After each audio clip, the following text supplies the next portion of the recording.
Welcome. My name is Jason Seay.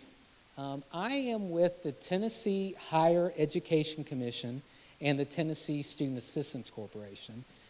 For 16 years, I have been honored to present to families all across the state of Tennessee about our programs, all right?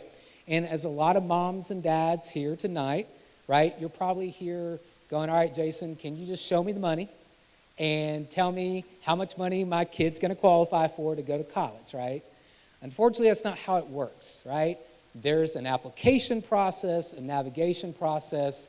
That's essentially what I'm going to teach you all about tonight. And I know some parents out front have already asked, like, Jason, my child's completely thinking about going out of state. And I respect that. Folks, I know where I am. I know who I'm presenting to. A lot of your students are going to be considering out-of-state colleges. Potentially some of our state schools may be their backup plan. The process is similar no matter where they go, right? It's all about applying for the money being financial aid. And that being said, we will start here. And Susie, just in case, one click at a time if you don't mind. Maybe. All right, let's start here. Same page, folks. Misnomer about financial aid, okay? There's some parents that think financial aid is only money that's based on financial need. That's not the case. That's a broad term which encompasses scholarships, right, based on your child's academics, their athletic prowess, their leadership, right? There are grants, money that's based on financial need. There are also student loans, money that ultimately you borrow that you've got to pay back plus interest. And then there are work studies. So the broad definition of financial aid, understand, it's money awarded or lent to students to help pay for their college education. On the next slide, you're going to see the definitions of those four terms that I quickly went through, right? A scholarship being, Susie, there you go, being free money based on what the student's done while here at Brentwood High School, okay? The additional terms I want to introduce you to, and I'm sure many of you, right, like me, for me it's been 25 years since I was in college, but honestly not much has changed in 25 years except the ever-increasing cost of college, right? But when many of us were in college, there were these terms renewable and non-renewable scholarships. So that's something to understand as your student is applying and when your student is potentially awarded a scholarship based on their academics or their athletic ability. Understand or ask the question of whomever is granting you that scholarship, is this renewable? Meaning something that my student can receive year after year after year, so long as certain requirements are maintained, versus is it non-renewable, meaning is it one and done, okay? Understand that. Grants, free money awarded based on need, right? That's why we do the FAFSA. We'll talk about that briefly at the end of this presentation. Loans, again, borrowed money, right? And then work study is earned money that a student may earn while working on a college campus, okay? Next slide, Susie. So there are four sources of aid. Susie, do one click. Tonight, I will explain your state and federal sources, okay? Because that's what I do at the state level. I administer specifically state aid, and because many of our programs utilize the FAFSA, I know enough to be dangerous to talk to you about federal aid as well, okay? Here's something for you to know right on top that some of you saw with the revolving presentation earlier. You guys are Tennesseans. Your students are graduating from Brentwood High School, which means this. If your student attends college in Tennessee, they may qualify for state aid, right? But understand, no matter what you've heard, if they go outside Tennessee, then that state aid block goes away, right? You cannot utilize Tennessee money from my office to go outside the state of Tennessee to the University of Alabama, to the University of Georgia, to the University of Kentucky. Yes, I'm going to pick on all the SEC schools tonight, right? Just understand that. So in your case, if your student is thinking about going out of state, you're eliminating one source. Just understand that. To me, there's nothing wrong with that. Just understand it. And your student can still be considered for federal aid, which can be taken anywhere. And then your job, Susie, one more click. Specifically your student's job, but I understand, parents, some of you will be helping your student.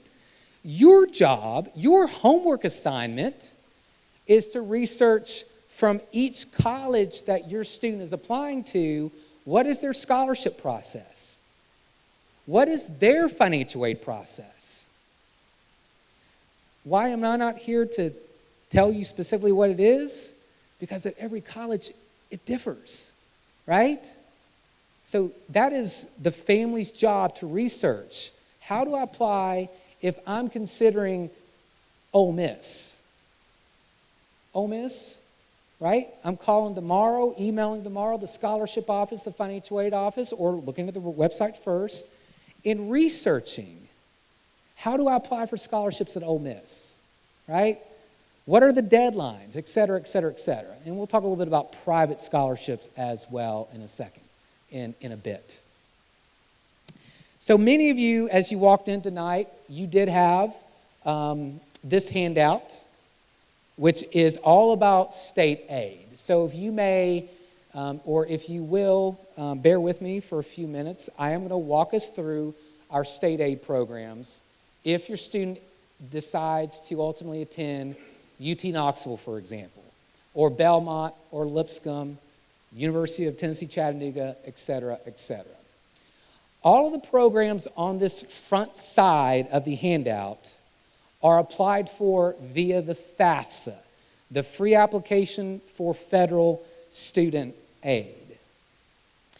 And if you happen to be watching the revolving slides earlier, one thing that I tried to make clear on several slides, because I'm asked this often, not just here at Brentwood High, not just here at Williamson County, but every high school in all 95 counties that I go to and do this presentation, right? Jason, must my family complete the FAFSA? And my answer is always the same. Yes, if you want your student to be considered for Tennessee state aid, which includes the Hope Scholarship, right? You must complete the FAFSA every year your student is in college beginning with 12th grade, okay? We will talk about the FAFSA towards the end of the presentation. Now, I'm kind of starting on the bottom of this because we're going to talk about the four-year colleges since the majority of Brentwood High students leave here and go on to a four-year college, right? So first, from a public college perspective in Tennessee, schools like Middle, again, UT Knox, UT Chat, University of Memphis, etc. When you complete the FAFSA, you're going to be considered for these four programs, okay? Now, the colors are not popping tonight per se off this screen, but if you notice the pinkish looking color here, first we'll talk about TSEA. That's the Tennessee Student Assistance Award. Families, this is based on your income, okay?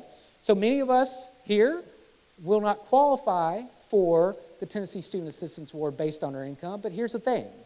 When you do the FAFSA, right, FAFSA will help your college determine that, okay? Now, if you do qualify for it, and specifically you're like, Jason, how would I know if I qualify? When you complete the FAFSA, the student, along with the parents, okay, you're going to complete the application, ideally together. At the end of it, based on your information entered, it will calculate what's called your EFC, otherwise known as your expected family contribution. Folks, don't overthink it, just listen to me. This is a number that helps the college determine, in this case, are you eligible for TSEA? So if your number is calculated between 0 and 5,846 families, you will know your number when you submit the FAFSA. FAFSA will display it, And once it's displayed, and based on the colleges that you enter on the FAFSA, your colleges will then see this number, and that's how they'll determine your eligibility for a program like TSCA. Works the same way with the Pell Grant, which we'll talk about again towards the end.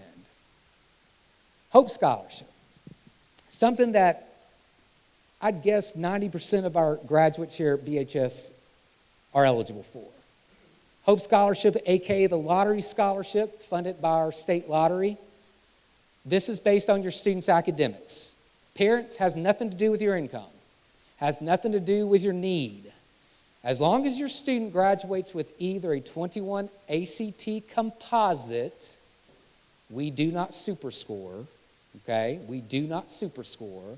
So as long as you have a 21 ACT composite or better, or a 3.0 final grade point average, either or, if your student attends a Tennessee college, specifically a public college first and foremost, your student will be awarded $2,250 a semester as a freshman and a sophomore.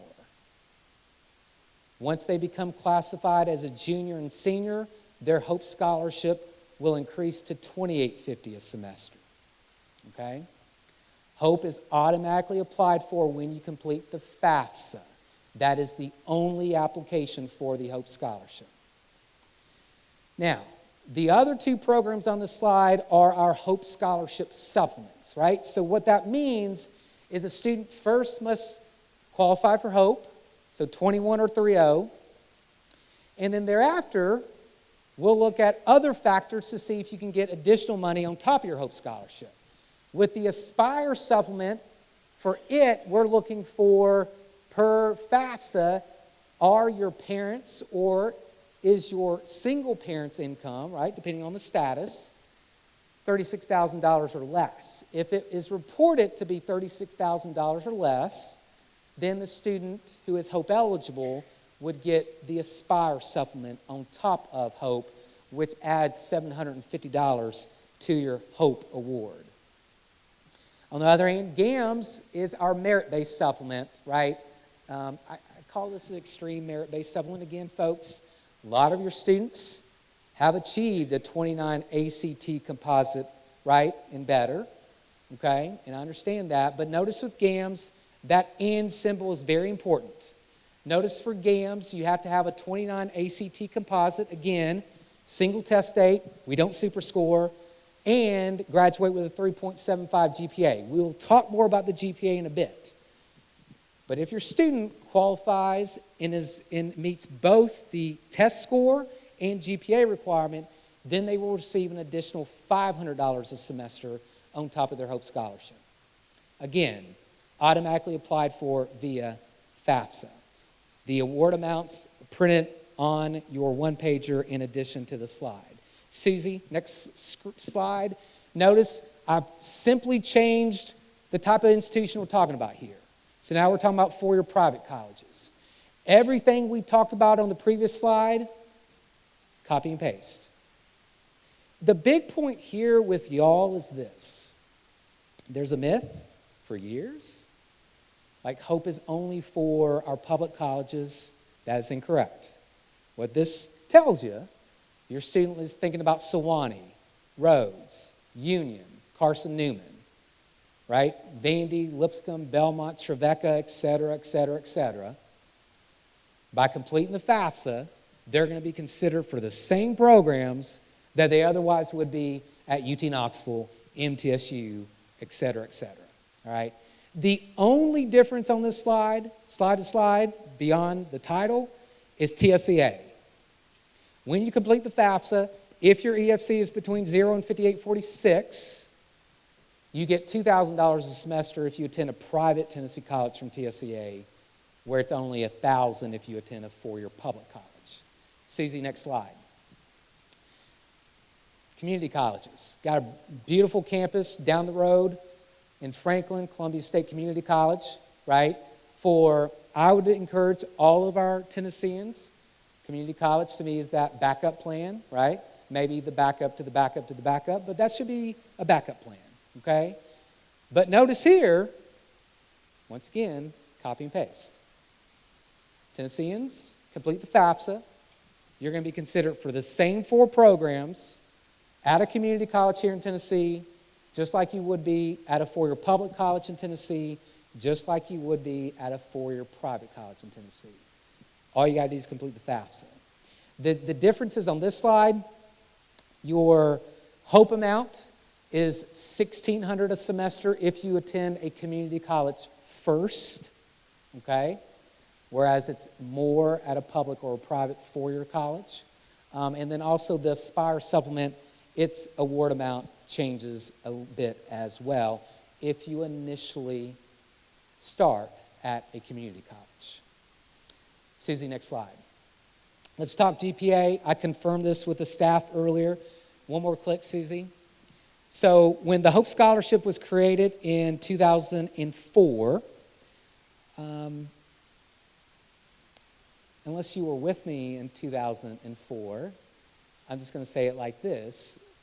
When the program was created, our state lawmakers also created a certain way, specifically the uniform grading policy, that all public high schools must adhere to in determining a student's eligibility for the Hope Scholarship and the General Assembly Merit Supplement.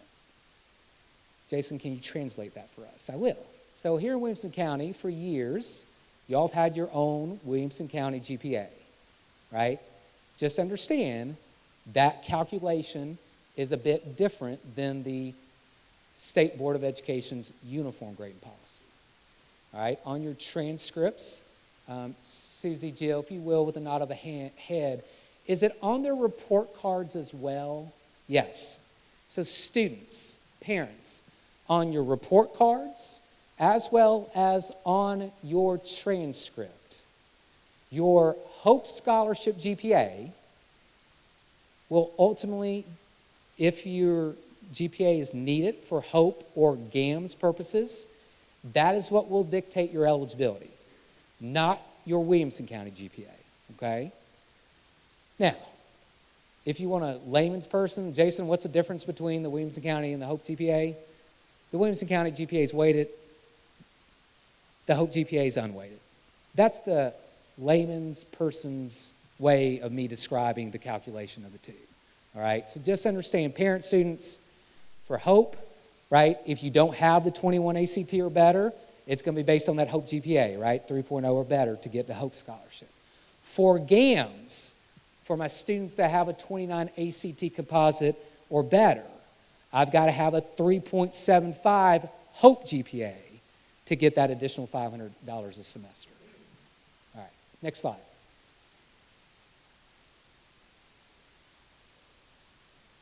Susie, next slide, please. You're good. Thank you, Susie. All right, let's talk briefly about Tennessee Promise. I looked at, again, I look at reports. Before I go to any high school, I want to know who I'm talking with, right? Who I'm speaking to. Fact is, approximately 10% of Brentwood High grads last year actually have indicated as of today that they will be attending a community college. But that said, what did I say earlier about backup plans?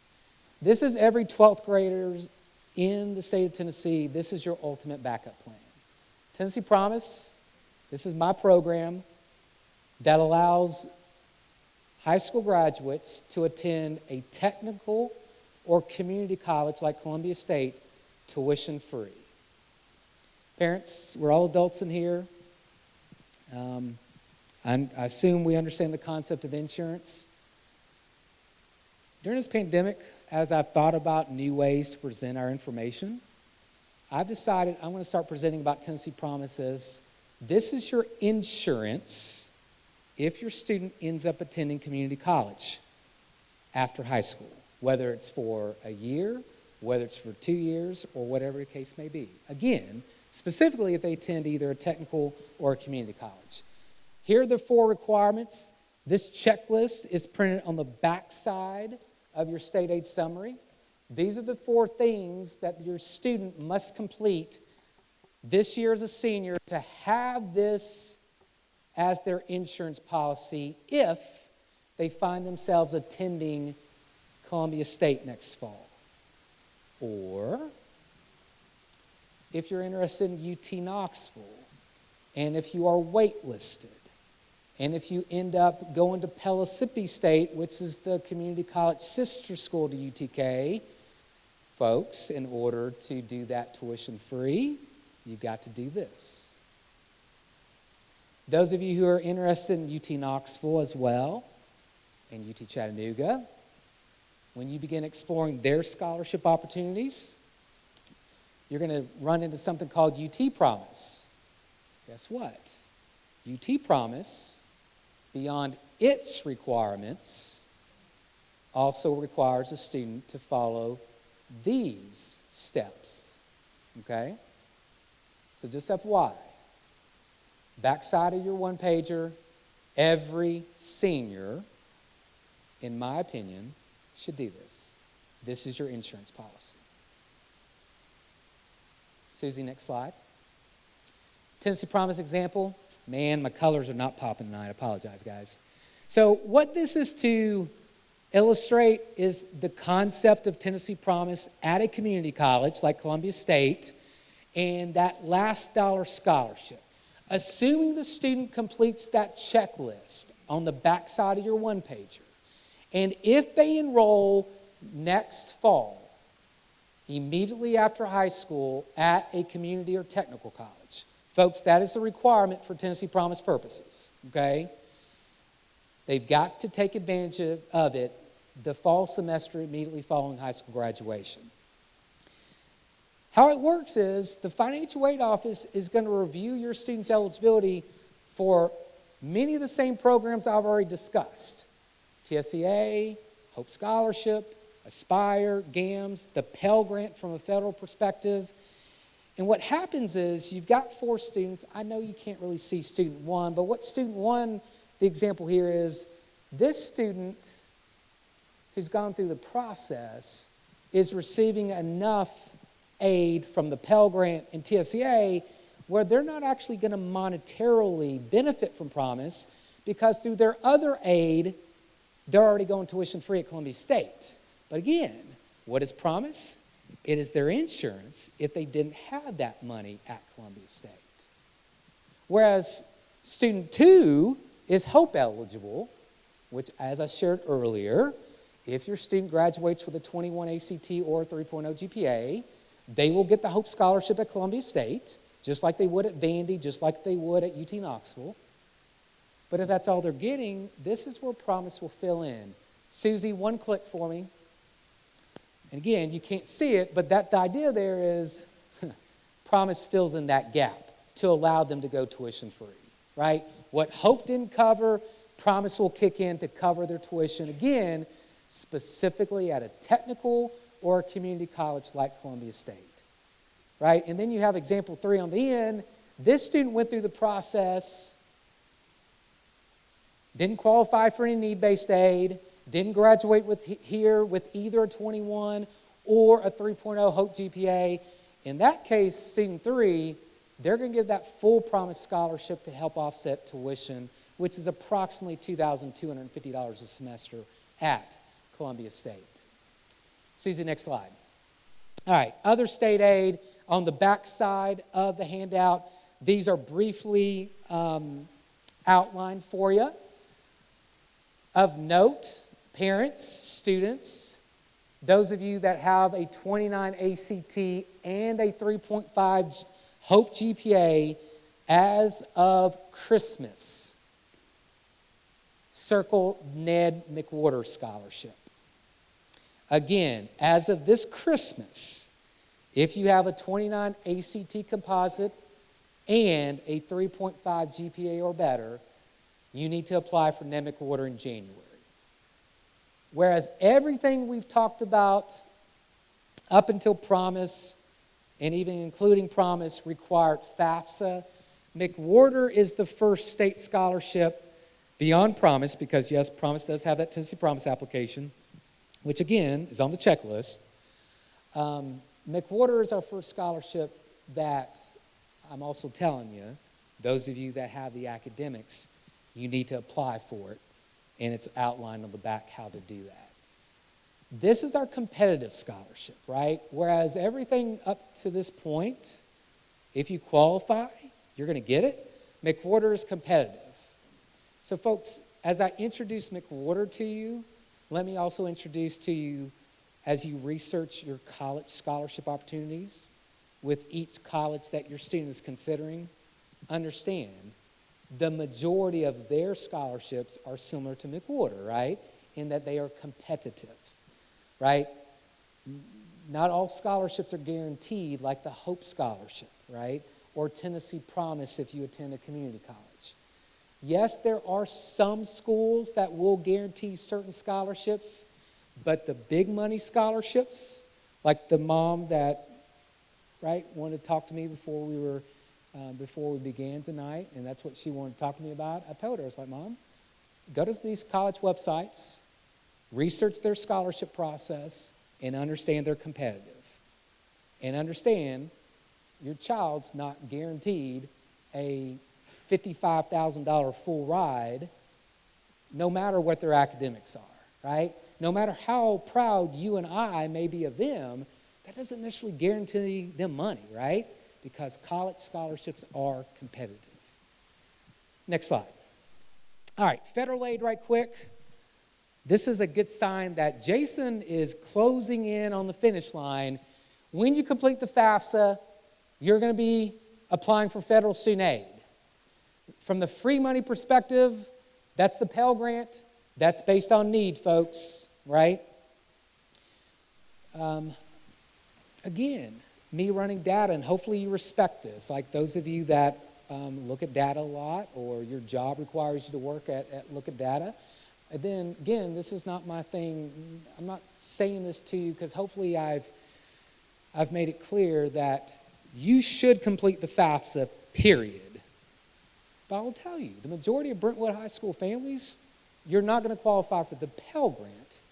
But as I've hopefully made it clear, the FAFSA is your application for other programs, like My Hope Scholarship if your child attends college in Tennessee.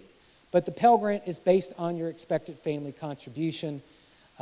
Its range is 0 to 6206. That will determine your Pell Grant.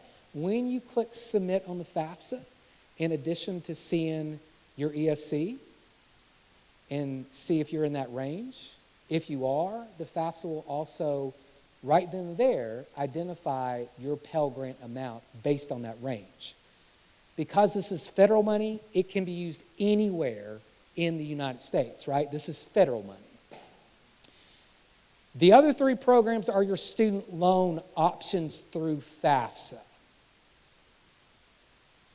Folks, I don't administer federal aid, right? But I'm sharing with you what I know and how to apply. Here's what I always tell my families fall semester, senior of high school. In the spring, once you've known you have been accepted, your student has been accepted, once these colleges have the opportunity to construct your financial aid offer, once you as a family look at your offers and you're getting close, students, to making that selection of this is where I want to spend my next 4-ish years. If as a family you need to discuss loan options, please at that time speak with your prospective college's financial aid office so that they are able to educate you better than me about your student loan options, right? And Parent Plus loan options. Because this is an ever-changing world, okay? It is. And I don't want to be the one that gives you bad information. So that is my encouragement with you. Talk with the college in the spring as you're getting near that point of making your college choice. If you need to consider student loans, again, speak with your college about your options from a student perspective and a parent perspective and what may be palatable for you and your family. Susie, next slide. All right, we're going to end talking about FAFSA. So as a 12th grade family, you're going to want to complete the 2023-2024 FAFSA. Why? Because that coincides with the academic year in which your student will be a first-year college student. Next fall, the following spring, and summer, that is the 2023-2024 academic year. This application opens up October 1st. So moms and dads, if any of you come up to me afterwards, you can, but if any of you come up to me afterwards and says, Jason, before I came to see you tonight, I actually did the FAFSA. Well, congratulations, you got a lot of good practice. But I'm sorry to tell you, you did the wrong FAFSA because you did it for this academic year in which your student's a 12th grader here at Brentwood High School. For next year, you've got to do the 2023-2024 FAFSA. Parents, if you've never done the FAFSA before, here is my quick education. It will ask about your income, all right? Specifically, this FAFSA will ask about your 2021 tax information. Those are the taxes, in theory, that we filed back in the spring. For those of us that filed extensions, and we'll be filing sometime here in the fall, understand those 2021 taxes is what this FAFSA will ask you about from a parent perspective. If you don't learn anything else from me this evening, let it be the following. The FAFSA must be completed every year your student is in college, beginning with the 12th grade year. More importantly, I'm a calendar person. I do well when someone tells me, Jason, you and your wife need to do X by a certain date, and I like to put that in my smartphone and put a recurring calendar to remind me about that. So as a parent, what I do is when it comes to FAFSA, even though this is my profession, is I put a calendar reminder in October of every year that my child is in college to remind me that my child and I need to submit the FAFSA so that we can apply for state and federal aid as that student attends college here in Tennessee. Susie, next slide. This is your FAFSA 3-step. So can I talk some positives quickly about the pandemic? One positive was this. We created a lot of content online, which included, yours truly, walking through all 7 sections of the FAFSA in 30 minutes or less. So my promise to you, sorry, Dad, my promise to you, Owen, I'm sorry if I keep on moving on you. Obviously, I've been doing it for 30 minutes here. Apologize. As October 1st can be used for, quote, anything. That's why a college can make the decision to give you that back in a refund if you have your tuition and housing covered by other financial aid. But there are some programs that are going to be for just scholarships or just housing. That's why, again, to make this simple, I kind of instructed y'all, right? FAFSA, research the application process at each college, and then essentially let the college fit the puzzle pieces together in terms of what you're eligible for. Dad, great question. Other questions? Mom? Mom, you would ask me that, wouldn't you? 1060. It's a 1060. And the reason I say that is it's been a while, but it's a 1060. What I'm going to be unable to do right now is give you the GAMS equivalent, like for the 29. There is a concordant chart that if y'all give me a second, like after I'm done, I can look it up right quick. But 1060 is the hope. That said, I'm glad you asked, Mom, about the SAT. Folks, We do not get a SAT scores from College Board anymore. So if I need your SAT score, you need to email me. All right? Now, what I might do is I might then email your counselor just to verify, just so that you're not trying to pull my leg or anything. All right? But for SAT scores, I need those. We do not get those automatically like we do from ACT. Dad.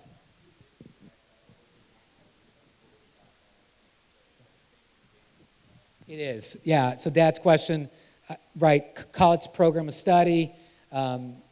Jason, you said it applies to Hope. It also applies to GAMS. All of our state aid programs, NEMIC Water, Tennessee Promise, TSEA, our grant program, all of our programs now adhere to college program of study. And I think what you're going to find is all the colleges' scholarships and grants will as well, in addition to federal aid, your loans, your grants, etc. Basically, we jumped on that train because everything else was already on the train. And our colleges in Tennessee said, Jason, or TSAC, y'all need to make this simple for us.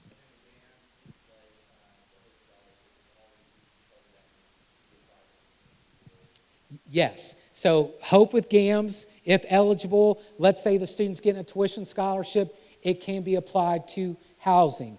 If the student is receiving a tuition and housing scholarships and that cost is being covered, then the Hope with GAMS or Hope or whatever could go towards books, meal plans, etc. Okay? Dad. Good question. So can I use the Hope Scholarship in the summer? The answer is yes. Now, you can't use it the summer directly after high school, but if your student attends Belmont in the fall, Belmont in the spring, if they attend Belmont next summer of 2024, they could use the Hope Scholarship then as well. It's an additional award. Correct. That's why I've now done it per semester. Now, Dad, because you've asked me this, I do have to share this. The award amounts printed on page 1 of your handout, that is based on full-time attendance, which means 12 or more hours for any semester. So, Dad, in the example of I'm attending college at Belmont summer of 2024, in order to get a prorated Hope Scholarship, I've at least got to be in 6 hours, and my Hope amount would be in half, right? But I can get it as long as I'm attempting 6 or more hours. Dad, I think you had a question.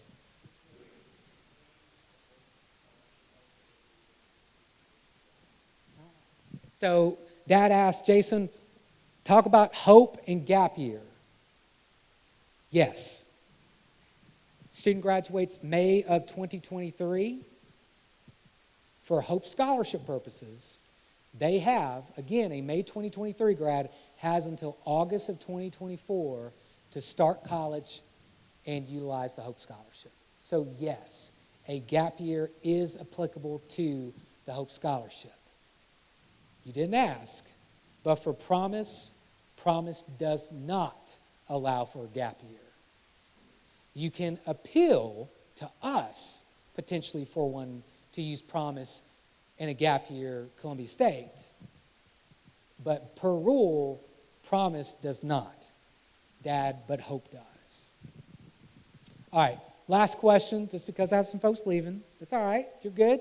Hope you learned something. Dad, last question, and then I'll open up, or y'all can come down and talk to me.